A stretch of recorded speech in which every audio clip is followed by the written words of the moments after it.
स्वागत है आप सभी का आपके अपने चैनल एकलव्य एजुकेशन सेंटर की इस नए वीडियो में।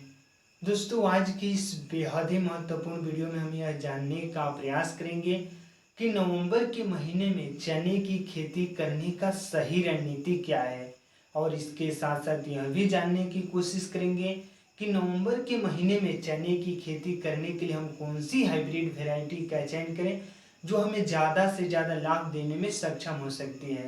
तो चलिए इस बेहद ही महत्वपूर्ण वीडियो की शुरुआत करते हैं।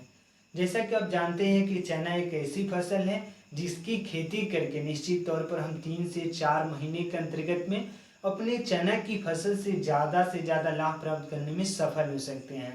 लेकिन अपने चने की फसल से ज़्यादा लाभ प्राप्त करने में सफल तभी हो पाएंगे जब हम सही रणनीति के साथ सही हाइब्रिड वैरायटी का चुनाव करके चने की फसल को उगाएंगे। तो आइए सबसे पहले समझते हैं कि चने की खेती करने के लिए हम कौन कौन सी हाइब्रिड वैरायटी का चयन कर सकते हैं। तो उसमें सबसे पहला है Shri Ram private limited company का F1 हाइब्रिड वैरायटी, और यह चना की खेती करने के लिए बेहद उन्नत किस्म का हाइब्रिड वैरायटी है। और उसी क्रम में आगे को बढ़ते हैं तो अगला है VNR का F1 हाइब्रिड वैरायटी। तो इस तरह से हम Shri Ram private limited company का F1 हाइब्रिड वैरायटी का भी चयन कर सकते हैं या VNR का F1 हाइब्रिड वैरायटी। अगर इनमें से किसी एक का चयन करते हैं और इस नवंबर के महीने में चने की फसल को उगाते हैं तो निश्चित तौर पर आप अपने चने की फसल से ज़्यादा लाभ प्राप्त करने में सफल हो सकते हैं।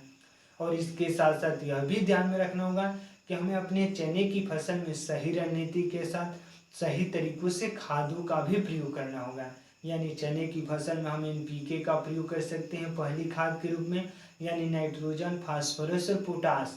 और चना एक ऐसी फसल है जिसकी फसल में हमें मिनिमम खादों का प्रयोग करना होता है, मिनिमम सिंचाई करना होता है। अगर ज़्यादा सिंचाई कर देते हैं तो निश्चित तौर पर जो हमारा चना का फसल है वो नुकसान भी हो सकता है।